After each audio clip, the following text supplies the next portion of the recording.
Quel bonheur de me retrouver encore devant vous pour le compte de votre émission Ma Profession, une émission qui vous amène à découvrir les professionnels, les hommes de métier, les personnes qui assignent de fonction quelqu'un de notre pays. J'ai toujours l'habitude de vous dire, c'est beau pays, la République démocratique du Congo. RS, comme je viens de vous dire, bonjour, bienvenue.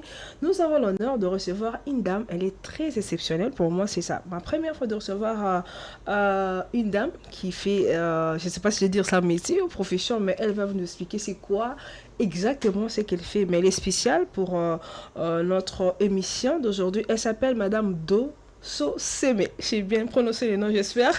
Oui, très bien. Elle est slamaise, à qui j'ai dit déjà bonjour et bienvenue, madame. Bonjour, madame Hélène. Merci de me recevoir sur votre plateau. Ok, avec votre jolie voix. Merci beaucoup. Je suis vraiment ravie d'être là. En tout cas, c'est la première fois de passer sur RTEDIC.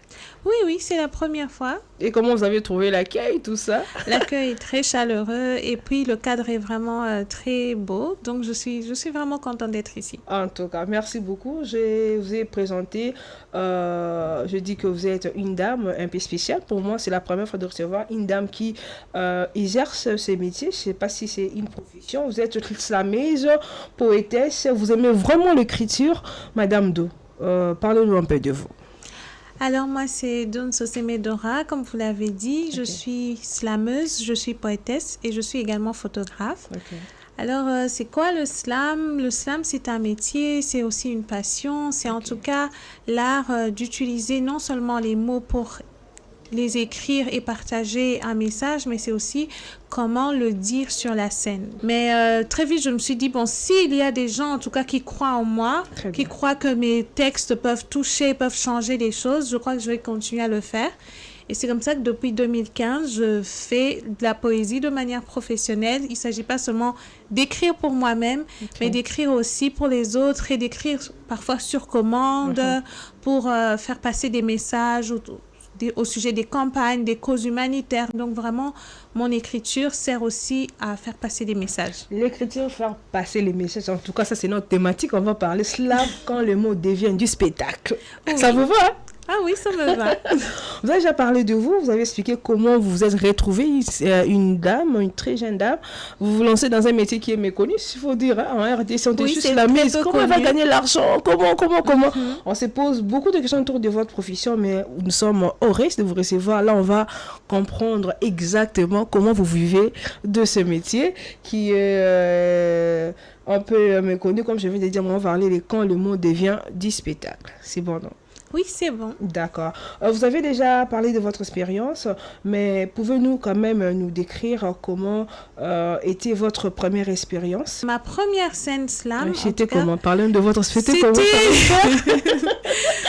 une belle opportunité, mais je vous avoue que je tremblais. Donc, tout mon corps était en train de trembler. Et je me rappelle toujours du texte que j'avais fait. J'avais fait... un texte Congo, mon beau pays, terre de mon premier soleil, c'est sur toi que je grandis, c'est toi qui arroses ma vie. Donc, je me rappelle de ce texte-là, mais je vous jure que tout mon corps tremblait. Mais une chose est sûre, c'est que j'avais le soutien de mes parents.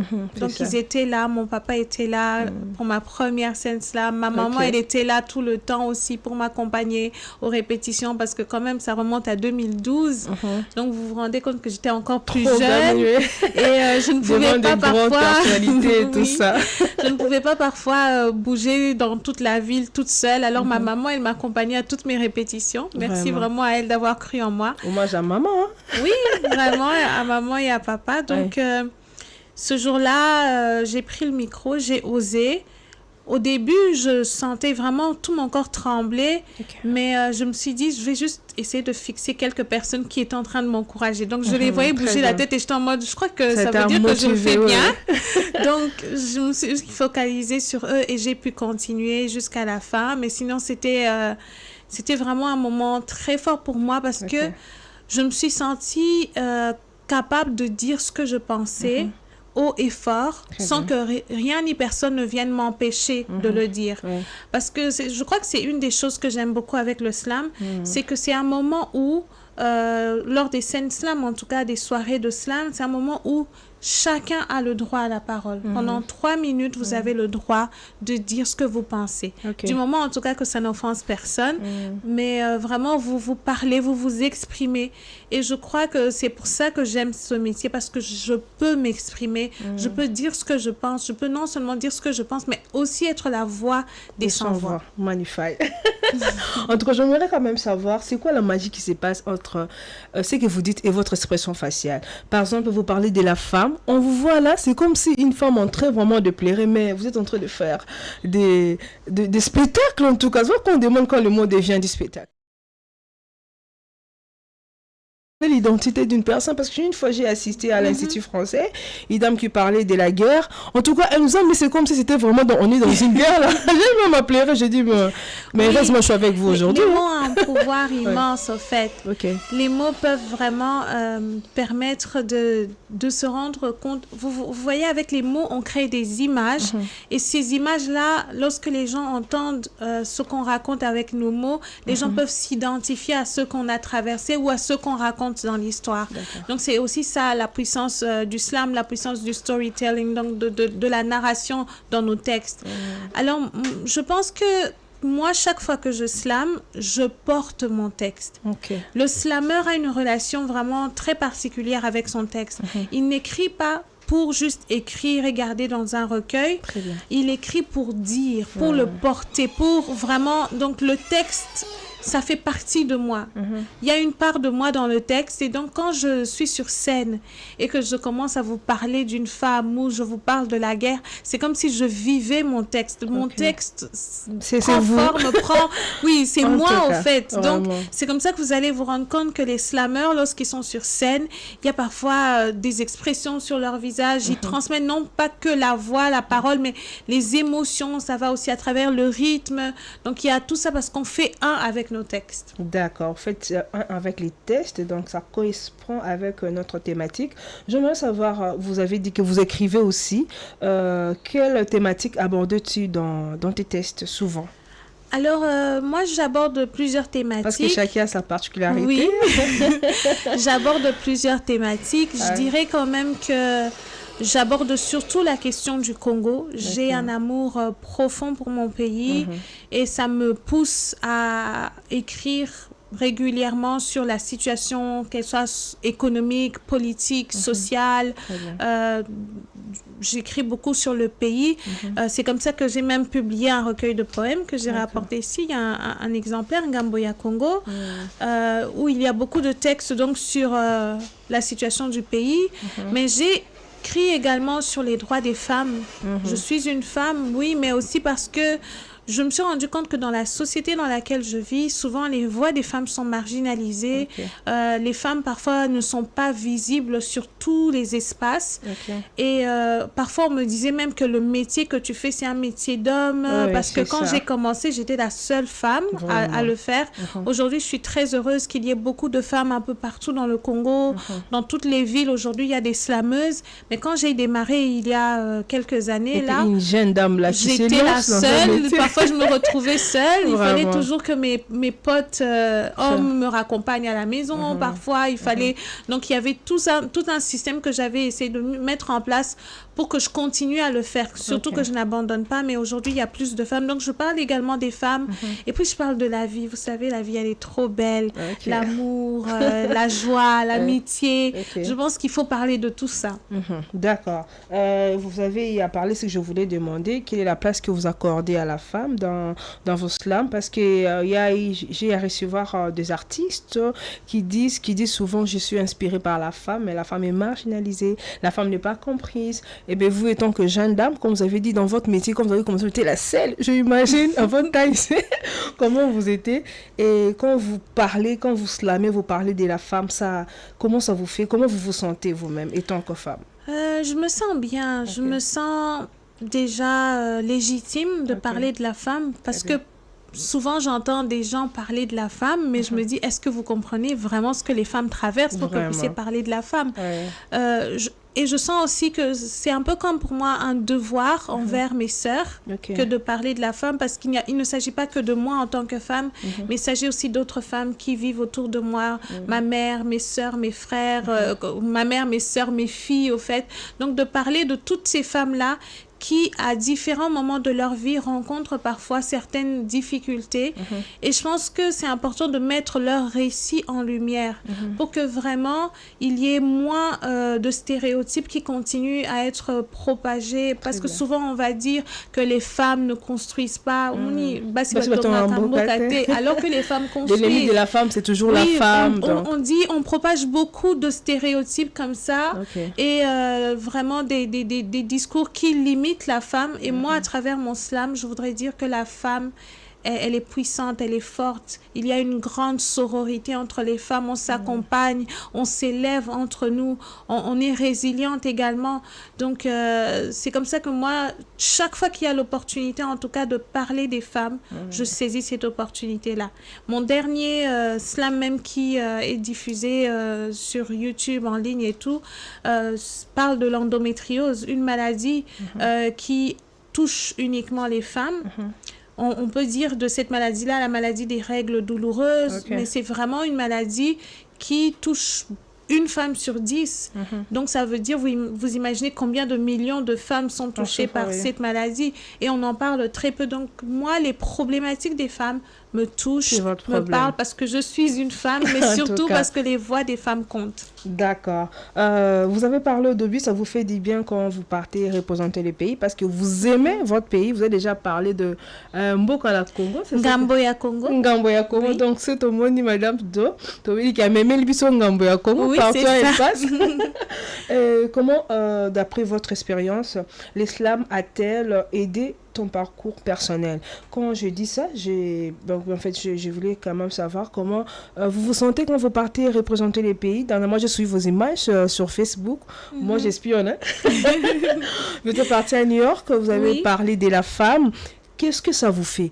Un métier méconnu, un métier que les gens disent que ça ne paye pas trop, mais d'où c'est ça, on se retrouve. C'est ça. Alors, je crois que très souvent, on pense que parce que c'est un métier méconnu, forcément, on ne peut pas vivre de ça, ou parce que c'est un métier méconnu, ça peut-être ne pas ça va nous emmener nulle part, ou ça ne va pas nous épanouir. Mais moi, je m'épanouis énormément à travers le slam. Déjà, quand j'ai commencé, le slam m'a beaucoup aidée parce que ça m'a permis de me rendre compte que j'avais une voix, qu'elle comptait, et de sortir un peu de la timidité, parce que j'étais quelqu'un de très timide et réservée. Donc, je peux être dans un endroit, même si j'ai quelque chose à dire, je ne prenais pas la parole. Mais le slam a libéré ma parole. Mais plus que ça aussi, le slam m'a donné l'opportunité d'entrer, d'accéder à certains lieux que je n'aurais jamais imaginé pouvoir entrer. C'est comme ça que, comme vous l'avez dit, en octobre dernier, j'étais aux Nations Unies, au siège de l'ONU, parce qu'avant tout, j'ai participé à un projet de photographie avec le département du maintien de la paix, et j'ai photographié des femmes bâtisseuses de paix ici à Kinshasa, et l'exposition a commencé d'abord là-bas à New York, c'est venu ici à Kinshasa, et puis c'est rentré là-bas, mais maintenant au siège de l'ONU. Donc, on m'a invité à cette occasion-là, mais on m'a invité aussi pour parler de la paix, pour parler de l'engagement des femmes, comment les femmes artistes utilisent leur voix au travers de l'art, de la poésie, du slam, pour véhiculer des messages de paix. Et c'est ce que j'ai fait, et j'ai pris aussi l'opportunité de slammer. Donc, c'était un peu, comme je vous l'ai dit, par rapport à cette exposition, True Alliance Women Rising for Peace, ou en français, Regard croisé, les femmes qui s'élèvent pour la paix. Donc, c'était dans ce cadre-là, et moi, j'en ai profité. Je profite toujours, chaque fois que j'ai l'occasion, je profite pour parler des femmes. Mettre en avant notre vécu, nos histoires, nos récits. Et à cette occasion-là, donc, j'ai fait un slam qui s'intitule You Are Called Woman. C'était en anglais, parce que je slam également en anglais et en français. Donc, tu es appelée femme.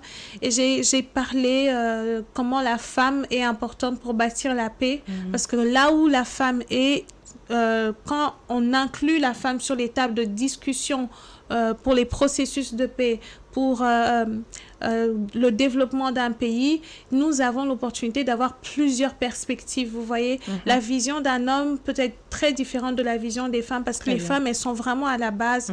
Elles comprennent non pas que leurs problématiques à elles, mais aussi celles de leurs enfants, celles de toute leur communauté. Elle est trop émotionnelle. Hein? Oui, voilà. Donc, c'était important pour moi d'apporter ce message-là dans cette grande institution où je pense que parfois les décisions qui nous impactent sont prises quand même dans ces lieux-là. Et donc, je voulais vraiment que les voix des femmes congolaises soient entendues. Très bien, Madame Do. Moi, j'ai fait l'exercice de prononcer votre nom. Merci. Et vous vous en sortez bien. En tout cas, merci beaucoup. On vous regarde. Vous avez parlé de votre parcours. Vous avez dit c'est que l'islam vous a transformé. Vous étiez une dame là trop timide qui ne parle pas trop. Mais à travers l'islam, vous arrivez quand même à parler. Les gens vous regardent. Vous avez fait des voyages. Vous dites quel est le secret de Madame Do? Il y a une dame qui se dit, moi, je suis islamiste, mais l'islam n'a voyagé, mais elle arrive quand même à voyager. Oui. C'est quoi votre secret? C'est vrai que je dirais intéressant quand même la question, le secret. Est-ce que j'ai vraiment un secret? Je dirais que c'est la grâce de Dieu avant tout, parce que moi je crois beaucoup en Dieu, je crois que ma vie dépend de lui et je crois même que le talent de l'écriture, tout ça, ça me vient de lui, c'est un don de Dieu.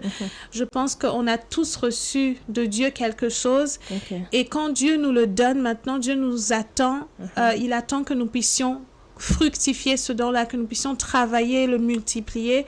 Et je pense que s'il y a Dieu, donc dans ce cas-là, il y a également le travail. J'ai commencé il y a longtemps, comme je vous l'ai dit. C'est depuis 2015 que je le fais vraiment de manière professionnelle, que je considère ce métier comme ma profession. Très bien. Et que je m'y donne à 100%. Ça veut dire que je travaille dur, vous avez ça comme je travail. lis. En tout cas, j'ai d'autres activités également, mais je prends le temps de lire parce qu'on ne peut pas écrire sans lire. Donc, je dois lire ce que d'autres écrivent autour de moi.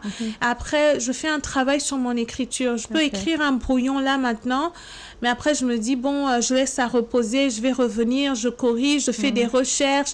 Donc, j'essaie de rester vraiment ouverte pour pouvoir améliorer mon travail.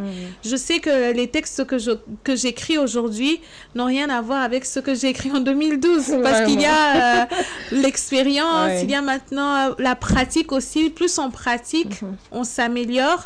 Donc, je pense, Dieu, le travail, vous irez loin.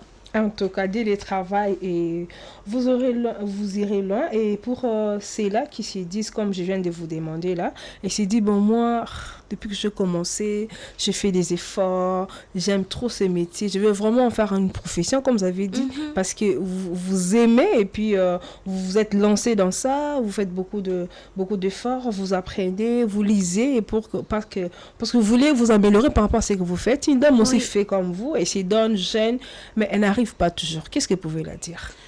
Alors, je voudrais vous dire de saisir les opportunités et de ne pas seulement attendre que les opportunités viennent à vous. Créez vos opportunités. Et chaque fois qu'il y a une opportunité de faire une scène slam, même si c'est une activité parfois gratuite, osez le faire, faites en tout cas briller ce que vous faites, ça va ramener plus d'opportunités et n'abandonnez pas, il faut vraiment pas abandonner, il faut pas vous dire que parce que vous avez commencé, ça fait 2 ans, 3 ans, 4 ans, qu'il faut absolument que vous puissiez devenir célèbre et tout, non, ça ne vient pas. Il faut patienter. Oui, il faut être patient, persévérant, et puis il faut travailler vraiment parce que la qualité attire, au fait. Quand c'est bien fait, ça va attirer du monde autour de vous.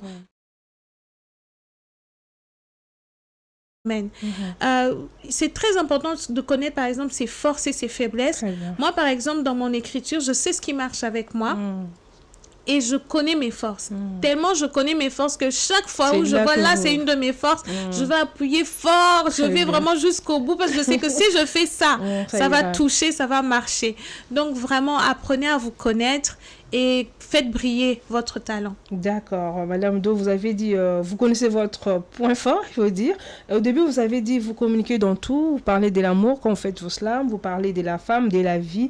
Que souhaiterez-vous, quand vous slamez, quand vous faites vos performances, qu'est-ce que vous transmettez quand vous faites ça, j'ai dit qu'est-ce que j'ai transmis comme message, qui est-ce que j'ai touché. Par exemple, pour une femme qui a été dessus, quand on vous regarde, elle s'est dit, bon, peut-être j'ai été consolée. Pour une personne qui a perdu son papa, quand elle regarde Madame Do, par exemple sur Facebook, quand vous faites vos lives, elle s'est dit que là, vraiment, sa performance m'a touchée.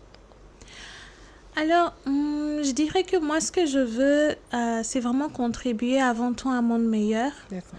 Et je pense qu'un monde meilleur, ce n'est pas seulement quand il y a la paix, mais c'est aussi quand les personnes, les individus peuvent vivre heureux, épanouis, peuvent être consolés, peuvent être réconfortés. Donc, mon slam, ça touche à tout ça. Donc, chaque fois que quelqu'un entend un de mes textes, quand ça rencontre son besoin, par exemple, si c'est un besoin de consolation ou un besoin de sensibilisation, de révolte, de courage et tout, je me dis, si mon texte peut toucher son besoin, peut répondre à son besoin à ce moment-là, je me dis, là, j'ai réussi, là, j'ai atteint mon objectif. Donc, je voudrais vraiment que tout le monde se retrouve parce que j'écris sur toutes les thématiques, comme ça, tout le monde peut trouver son besoin, au fait, peut trouver sa part dans mon talent et tout. Ok. D'où proviennent vos inspirations? Quand par exemple vous parlez de la femme, une fois, parce que je vous suis souvent sur Facebook, j'ai vu quelque part, vous avez parlé d'une femme, on peut parler de silence d'une femme, une femme qui doit briser son silence, comment avancer, comment vivre après une déception, comment être forte après que on vous a plaqué. D'où proviennent vos inspirations? Parce que vous êtes mariée, vous ne connaissez pas les femmes qui sont en déception, comment elles vivent. Mais vous parlez, vous dites quelque chose et ça touche une femme, ça console. Vous savez, ce qui est intéressant avec les artistes, c'est qu'on observe énormément. D'accord. Donc, il y a des sujets que j'aborde, c'est mon vécu parfois ou c'est le vécu de mes proches. Vous voyez, ou même dans la société... je vais voir, il se passe quelque chose et ça va m'inspirer, ça va me donner des idées. Je me dis, je vais écrire sur telle thématique. Et je commence à écrire. Parfois même, je peux dire à ma soeur, j'aimerais écrire sur telle chose. Et puis, je dis, tu en penses quoi? Et on échange sur ça. Elle me dit, Vous voyez, je dirais que mon inspiration vient vraiment de mes rencontres, mais aussi de mon observation. Je suis en observation, je suis aussi à l'écoute. Je m'écoute beaucoup moi-même, mais j'écoute aussi les autres. Donc, je suis une oreille très attentive. Avez-vous aussi des coachs? Je ne dirais pas coach comme tel, mais je dirais que j'ai des collaborateurs avec qui j'ai beaucoup évolué depuis dès mes débuts. Il y a notamment le slammer Microméga, Bandefou, avec qui j'ai beaucoup travaillé sur mon écriture pour vraiment améliorer certaines choses. Parce que vous savez, écrire, il s'agit aussi de faire des jeux de mots, de faire des jeux avec les expressions, les figures de style et tout ça.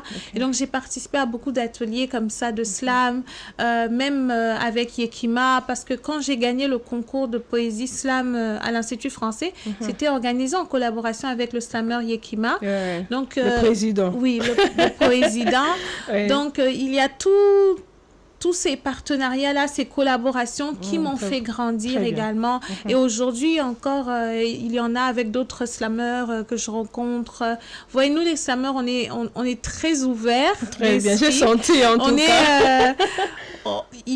On n'est pas vraiment trop dans le polémique, tout ça. Non, on est plutôt dans le monde... Complémentarité. La collaboration. Donc, ça veut dire quand je vois l'autre faire quelque chose d'intéressant, je suis curieuse. Comment il fait ça? Et puis, je m'approche et je dis, est-ce qu'on peut pas travailler sur un truc ensemble, que j'apprenne et tout. Donc, il y a beaucoup de slammeurs qui ont, d'une manière ou d'une autre, contribué à ce que je devienne cette slameuse que je suis, par leurs conseils, par leurs avis. Parfois, juste, ils vont te dire, mais aujourd'hui, j'ai suivi ton texte, j'ai bien aimé ça. Mais tu ne penses pas que si tu dis les choses comme ça peut être intéressant? Je dis, laisse-moi y réfléchir. Puis je réfléchis, puis je commence à voir, il y a peut-être quelque chose là que je n'avais pas vu au départ. D'accord, envie de continuer, mais vous voyez, il y a les temps, il faut respecter. Oui. On m'a déjà fait les signes là-bas, on est presque arrivé à la fin, mais on ne peut pas vous laisser sans que vous nous parlez de vos projets. Étant que slammise, vous-même, vous avez dit qu'au début, on vous disait, est-ce que ces métiers-là payent? Mais quand vous vous êtes lancé, vous vous sentez à l'aise. Oui, quel est vos projets d'avenir étant que slammise congolaise? Et puis, est-ce que vous voyez les slams évoluer en République du Congo pour ceux-là qui se donnent aussi? Qu'est-ce que vous pouvez leur dire à travers cette émission? Alors, mes projets avant tout, j'envisage bientôt de sortir un EP. Okay. On va faire quelques textes ensemble qu'on va sortir en EP. Okay. Et puis après, il viendra bien sûr un album. Et donc, dans tous les cas, il faudra faire la tournée de ces sons-là. Donc, faire beaucoup de spectacles, de slam, de poésie pour parler de ça. Mais très récemment, déjà, le 18 décembre, nous aurons une soirée slam, scène ouverte. En tout cas, tous ceux qui sont intéressés peuvent venir. Ce sera ouvert à tous dans un centre culturel, le centre culturel André Blois, au niveau de Kitambo Magasin. Nous y serons le 18 décembre. Et entre-temps, pour ce qui concerne le vivre du slam, vous savez... Surtout en RDC. Surtout en RDC. Je dirais que ce n'est pas facile. Mais il y a beaucoup d'opportunités qu'il faut saisir. Par exemple, moi, j'utilise également le slam pour communiquer les valeurs des organisations. Je travaille en partenariat avec certaines organisations, que ce soit des droits de l'homme ou même des privés. Par exemple, s'ils ont une conférence et tout, donc ils peuvent s'approcher de nous pour qu'on travaille un texte qui va toucher à leur public. Et je pense que ça, c'est une opportunité pour les slammeurs aussi de voir dans quelle mesure ils peuvent parfois proposer des textes comme ça. Et puis, il y a des ateliers slam, parce que le slam, ça aide aussi pour vraiment cultiver auprès des élèves l'envie de lire, l'envie d'écrire. Donc, c'est des opportunités comme ça, animer des ateliers de slam dans des écoles, ce sont des choses que nous faisons. Et tout ça, ça aide. Et puis après, avoir des recueils publiés, organiser des concerts, ça aide quand même à s'en sortir et à vivre de ce métier. D'accord, nous sommes arrivés à la fin. Je vais demander à M. Kam de me laisser même 2 minutes parce qu'on va conclure avec Madame Do. Elle ne peut pas passer, elle est sur la chaîne de l'éducation qu'il faut parler. On a quand même réussi une slameuse, on doit quand même savourer le slam en éducation. Je ne sais pas si j'ai bien prononcé. C'est quoi? Oui, alors j'ai un slam pour vous sur le thème de l'éducation. Et ce slam s'intitule « Éduquez-nous ». Alors je vais le lire. Éduquez-nous pour nous apprendre notre histoire, qu'à jamais nous devons faire valoir. Éduquez-nous pour nous apprendre nos devoirs et faire de nous des hommes de droit. Éduquez-nous pour nous nourrir d'espoir qui porteront nos rêves vers la gloire. Éduquez-nous pour nous libérer des chaînes de l'ignorance qui nous ont emprisonnés dans la culture de l'inconscience. Éduquez-nous pour nous délivrer de cette cage de médisance qui nous maintient dans une infâme complaisance. Éduquez-nous pour nous sortir de cette affreuse démence qui porte sur les nôtres une mort de connivence. Éduquez-nous pour nous inculquer ces allégeances qui régissent à cette nation notre appartenance. Éduquez-nous pour que nous assurions la grandeur de la terre de toutes nos ardeurs. Éduquez-nous. Merci beaucoup. C'est un plaisir de vous recevoir, Madame Do. En tout cas, cette émission est là pour parler des professionnels. J'ai vraiment aimé votre expérience.